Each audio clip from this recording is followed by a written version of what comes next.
So now you understand the why. Let me show you the how. Okay. Because when powerful institutions want to slow something down without looking like the villain, they do not come out and just say, we don't want to do this. They are much more sophisticated than that. So here's the playbook. And once you see it, you're going to recognize it everywhere. Step one is fund the delay.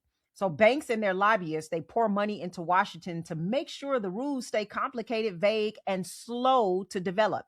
The Digital Asset Market Clarity Act, the bill that would give XRP and other digital assets clear legal status and open the floodgates for banks to officially use them, passed the House with 294 votes to 134. That is not close. That is a landslide. Okay.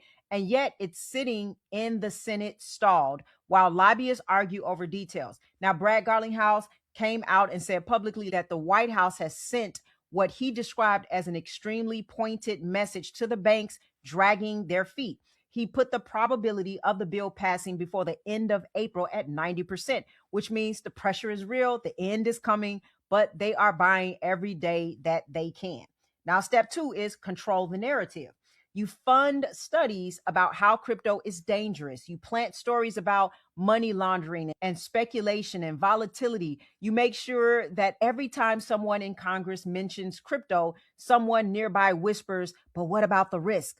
This is not about protecting consumers, it's about protecting market share. Meanwhile, behind closed doors, those same banks are quietly experimenting. BNY Mellon is already custodying Ripple's stablecoin RLUSD. Fidelity is leaning in. JP Morgan runs its own internal blockchain settlement called Onyx.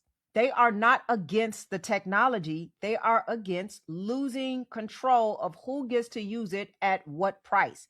Now, step three is co-opt rather than compete. The most sophisticated version of this playbook is when the incumbents try to build their own version of the technology, a version that they control, that keep them in the middle, that does not actually remove the friction for everyone, just for them.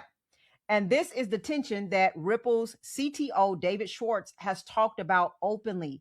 Banks love the rails. They are slower to embrace the open liquidity asset that sits on those rails because an open asset means anyone can use it, anyone can move value on it without asking permission and without paying rent. See, the banks want the efficiency of XRP. They just do not want you to have it too. All right.